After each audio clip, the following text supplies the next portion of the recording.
I'll say a quick hello because it'll eat into my time and she's very strict. So thanks for coming everybody here today, and thank you to everyone who's joined online as well. It's very unnerving having the clock eating into my time. So like Jana said, this is just a really high level of sort of some of the highlights from the guidance of which gives the background to where our thoughts have all come to for today, and also to make sure you're aware of some of the changes between the current ARC and what is being asked of us for the new ARC as well. So I've got a few slides. I'm not going to read them all, so I'm just going to go through a few of them. So it's just to make everybody aware. So with the bid that we're going to put in, it's for up to 16.3 million for the new ARC, so ARC 2.0, and that will be for over 5 years, and it will be from the 1st of April 2026.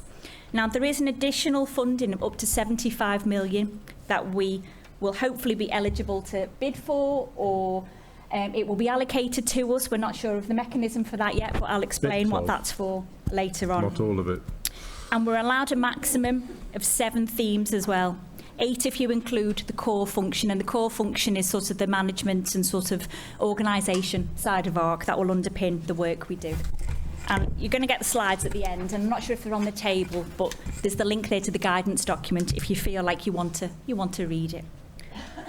So again, this is in the guidance document, and it's just to remind everybody what are ARCs for.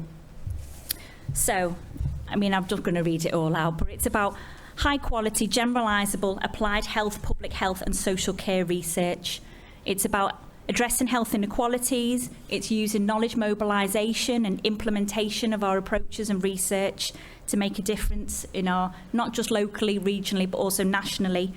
It's about increasing the capacity and capability of our workforce, our geography, our staff, the people that we link with, our public advisors. It's massive. And it's also to help contribute to that broader economic gain, which is a hot topic for the current government, I think. So again, in the guidance document as well, there's a huge list in the guidance document of priority areas, and these are ones that have been set by the National Institute of Health and Care Research, the Department of Health and Social Care, and it'll be no surprise if you look through the list, that's pretty much all of the topics that have been identified by all of you in the room and all the people online and the people that we've spoken to within the North West Coast region. So I think that's a good thing, because if you're given an exam question to answer, you want to take the clues that they're giving you, and we need to address the priority areas. So this is the slide I did want to take you through, and it's quite busy, so I might have to read through this one because the print's quite small. But on the left-hand side, it's what the current ARCs are here to do and why they've been funded. But what I want to do is go through some of the words on the right-hand side, which is the expectations of ARC 2. So what they're expecting from April 2026 to March 2031.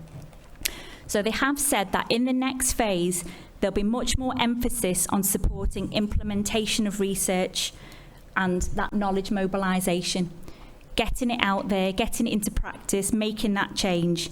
And like I've already said, not just addressing local needs, but also locally, nationally and regionally, but with the emphasis that whatever learning we capture, good and bad, it's what we can use it and scale that up nationally and share that learning. Again, they iterate that in point 2 as well, which says, ARC 2, there is that emphasis on scaling nationally. And that's not to stop us doing things at a local level and addressing local need, but it's doing it with that vision, knowing that what we learn, we need to share, and we need to share it on that national platform, and other people can learn from our learning. They've also said as well that they don't want ARCs to be funding bodies, so that's not to stop us from doing some small-scale feasibilities or from some pump priming work, but they have said there is an expectation in the guidance in our application that it should be predominantly to fund infrastructure, which they see as staff in our region. So again, really important in current ARC and really important for future ARC it's around broadening that capacity and capability for knowledge mobilisation. And it's making sure that we collaborate with our health innovation network, local authorities, primary care, community and social care settings. So it's making sure we cover all of our members and partners and people that we serve in North West Coast. It's really key, again, ARCs do this now, it's in the title, collaboration, but it's really, collaboration is still key for future ARCs, and it's bringing us all together to address those needs. I've already said about there's an additional £75 million that will be available, but we're not quite sure how. And they have said that that will be available to do stand-up evaluations of emerging policies and initiatives which respond to rapid evidence needs of ministers. And again, I think that's having a vision for our ARC2, but knowing that, time's up, I'll talk really quick. But knowing that we need to be able to flex as needed. Other differences are there's going to be an ARC sort of coordinating centre function for one of the ARCs in the future. The call for that hasn't come out yet. And also a golden thread, which is in ARCs now, but is going to be really key through future ARC, is addressing health inequalities and research inclusion. And I just wanted to highlight this, which is part of the guidance, and it was part of the ARC webinar about the funding bid. Research inclusion is going to be a condition of our funding. Previously, it was an expectation. Now it's mandatory, and it's something that we have to be able to meet. So we need to make sure that whatever support we put in that space is fully costed, and that we can evidence its uptake, its effectiveness, and most importantly, its impact. So again, that slide just says what I've said. I won't go through that one because I'm over time. So in the guidance as well, NIHR are looking for, they want the strength of our strategic plan, our vision. They don't necessarily want some of the smaller details. They just want to be confident that we've got a vision for the region, it's costed appropriately, we're going to be able to contribute to reducing those health inequalities and deliver inclusive research. I think it's important to say as well, it's about building on not just current ARC, but Clark that came before it, and taking all that learning and taking it forward into ARC2. So this is the timeline for the call. So as you can see, we've got to have a bid submitted by the end of January, which will then be reviewed. We will hear about it in April, whether we've been shortlisted. Then we have an opportunity to feedback any comments, any changes, or any further explanations that the panel might ask for. It goes to another committee review, and then we will find out if we are being summoned to interview in London in July. We don't find out the outcomes from that until later on, late summer, possibly autumn. Having had previous NIHR experience, probably October onwards.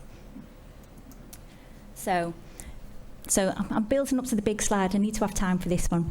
So today has come from meetings, so that's been information from previous ARCFEST, because this isn't something which just happened since the bid launched in November. This has been something and a question which I know Mark and the team have been asking people for probably a year, preparing for this. So it's from previous ARCFEST, it's from the Padlets that the comms team have been circulating to all our partners and public advisors and members. It's from expressions of interest of what sort of expertise we've got in our region. It's looking at the national priorities and also the funding guidance. And so what we have come to is, again, I think you've got a copy on your table because it's a little bit fuzzy on this, but this has formed part of the consultation document which we've shared, and this is the current thinking around what possible themes, titles to be confirmed, but this is the groupings of the themes that we are thinking for the North West Coast, and also some of the team structures that will be cross-cutting and will support it. So this is going to form the basis of the day, and we really want your feedback. And as it said, Jan is going to take us through all that for today, but some people don't like speaking up, so feel free to email us, or contact us outside of this meeting as well. We're taking information, feedback, comments up to Friday, 5 o'clock Friday. And that's it. Thank you very much.